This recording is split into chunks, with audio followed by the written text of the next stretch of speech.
What's good, guys? We're back at it again with another video. I just see from the title, today we actually have a Rob Dillingham Donda Academy breakdown. Before we get into Rob, let's get into Donda Academy a little bit, right? So for me, I can honestly say I've never been that big of a Kanye fan. Of course, I've heard songs here and there. I've downloaded a couple songs, but nothing too crazy. But obviously in modern times, he's trying to revolutionize basically anything he can get his hands on. Anything he can innovate, whether that be fashion. Obviously now he's trying to get into basketball, what he did on Donda, the album, with music, just trying a whole lot of different things. So with this academy, when I first saw it, I was kind of like, especially the type of players and the talent he was getting just like this, that fast, getting really talented players. One of these players is actually from Georgia. I think he was he was at Norcross. And he just said, I'm moving to California, just like that. So at the time, I'm like, okay, he got to be paying them something, right, to get them to leave that fast. But obviously, nothing's came out about any numbers, any figures, so I'm not even sure if they're getting paid. Maybe it was just the selling point was, we're moving you guys to California. Y'all did just play your first game in the Minnesota Timberwolves arena, things like that, against a Minnesota prep team. So y'all are going to be a nationally traveling team. Obviously, LA is a big market, so he's out and he has the money, so he's going to probably put you in, arenas, stadiums that can sell out. So I guess you can get your social media following up. And in that way, you can start to monetize your brand, build your brand. So I guess that must have been the selling point. But let's just get into Rob. We've done a breakdown of his a while ago, a couple months ago. I think that's actually one of the top 5 most viewed videos we've had on the channel.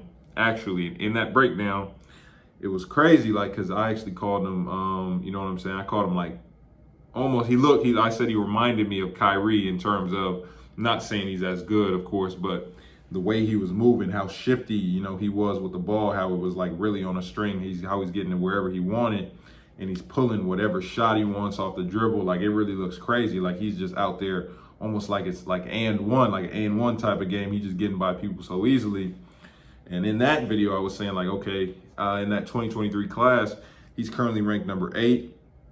He's the only other guard in the top 10 except for DJ Wagner, who's number 1. So that tells you a lot, especially when every other player in this class that isn't a guard, DJ or Rob, are 6'7" and up. So that tells you a lot. If you're a 6'1" guard in this top 10, in this 23 top 10 with all these big players, it makes sense. But I'm not going to hold you guys up any longer. Let's go. Rob's quickness has always been one of the best parts of his game, and in 1 second, he's already fully ahead of his defender, getting the easy lay. To go along with that quickness, he also has the ability to finish with either hand around the rim and in traffic. As we all know, Rob's extremely shifty with the ball in his hands. I froze it here because, like I always say, never jump in the air to make a pass, and because he did, he gave the defender an opportunity to tip the ball, but great awareness, faking him out and getting the lay. Great job by Rob here, recognizing the miscommunication on defense, raising up, bucket. One of the most underrated parts of Rob's game that's starting to develop is his passing ability. All great guards are able to create shots not only for themselves but for their teammates. I froze it here. There are 4 sets of eyes on him right now, which allowed him to get a wide open shot for his teammate. Great pass, bucket. As you're going to see over these next 2 plays, even though Rob is quick and shifty, he doesn't just use it for flash. He uses it to get anywhere he wants to on the court, which draws defenders and gets his teammates wide open shots. Again, even on this next possession, he makes this great pass to the corner when he has 3 people on him. Again, great drive here, making this extremely difficult pass to the corner, even though his teammate did end up missing the 3. Great job by him, also staying engaged, getting the rebound and finishing. He isn't called Rob with the shifts for no reason. This is the type of player who's extremely hard to stay in front of, even when you're trying to trap him. This is an easy split into a really tough floater over the big. Again, either hand on either side of the basket with contact, count it. Okay, so Rob, I'm not gonna lie, when I first went through the game, tried to find the clips, things like that, I was actually surprised that we didn't have as many clips, because in the last video, I almost had I want to say 20 clips from one game just because of how much he was shooting, and his highlight. I'm not just saying he was volume shooting, not making anything, but the shots he was taking a lot of shots, but most of them were going in, and he was on some really trying to score, kill type things, right? And I've noticed on ESPN right now that they've changed him from a point guard to a shooting guard. right? I'm noticing that right now. It also says he's 6'1". I'm not gonna lie to you, when I'm watching this, when I just watched that video just now, he doesn't really look 6'1" anymore. He looks like he's grown. He looks about to be about like 6'3" now, which is a little bit scary, especially with the skill level he has. But let's get into his game, right? Like the steps that I've seen like Rob take in these just couple months since we did the first one, just how much better I can see he's gotten as a basketball player. It's kind of crazy, like, because like I just said, in that first breakdown, we had a lot of clips because he was out there like really like straight ISOs trying to really get off. Not really, of course, he's making like simple passes, reads, things like that, just when people just come over. But this dude, you know what I'm saying? Now it looks like he's trying to become more of a point guard. I think he probably noticed, people in his camp noticed, okay, they're trying to call you a shooting guard now. Know at your position the advantage that you want, especially when you're trying to get to the next level and to get to the league eventually. You want to be considered a point guard, because two guards in the league now are what, 6'5", 6'6", 6'7", and they're only getting taller. So you want to stay in that point guard position. So for Rob now, like, this dude can pass now. And it's not just like I was saying in the video, it's not like how it was before, okay, it's just an easy read, things like that. He's getting people open.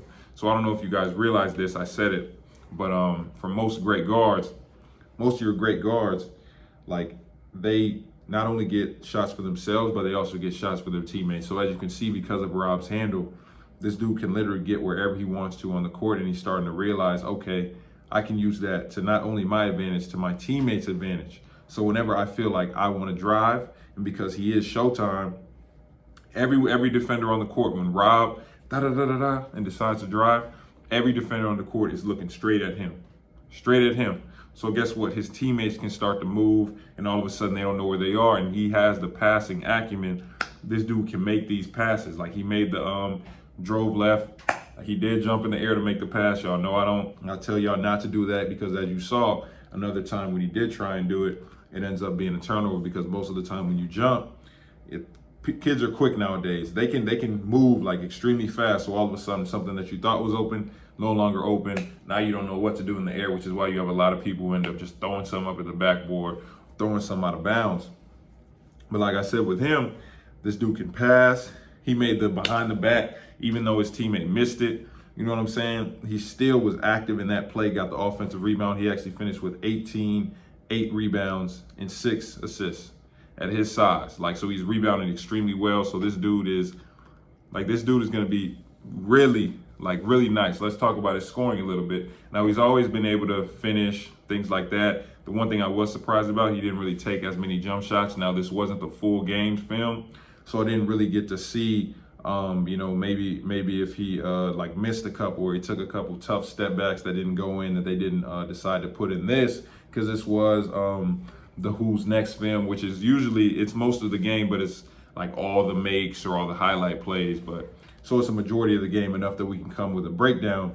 But still, like, for him, just picking and choosing his spots, looking like a legitimate point guard, floor general, like running, like going wherever he wants to go, getting his teammates open, knowing who's the hot hand. Let me get him the ball, or recognizing the miscommunication on defense. Okay, they don't know what they're doing. I'm just gonna pull it. I can drive to the rim whenever I want. Like I just said, because of his handle, and he can finish right hand, left hand around the rim with contact. He got all of this. And like one of the biggest reasons why I say like he kind of looks like Kyrie to me is the way he moves, or some of the simplest things he does. It just looks so flashy, right? So when the big did tip it, when he jumped in the air to pass, and when the big did tip it out, how many people have that wherewithal to do it, get the ball back, fake it, make it look smooth like that, just fake out the big, and the big goes flying that way. You get a wide open layup. Like, he makes plays like that regularly. It just looks like Showtime. That's why I say, or even when he splits the ball screen, like, it just makes it look so easy. Just pat, splitting it, big coming over, high off the glass. Extremely skilled player. So this kid, I'm trying to see. We've done, in 2023, we've done Kwame, McKenzie. I'm gonna have to look at Bay Fall, Javante Taylor, Ron Holland, Mookie Cook. We got to look at them, because Rob looks like he's growing.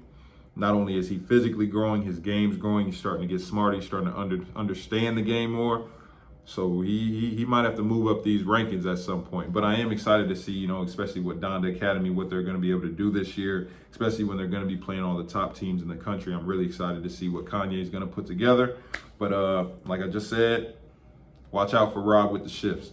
Like, share, subscribe, turn on post notifications. Appreciate you guys watching. If you want the subscriber breakdowns that actually get posted on the channel, or one-on-one instruction about how you can improve your game, hit my website.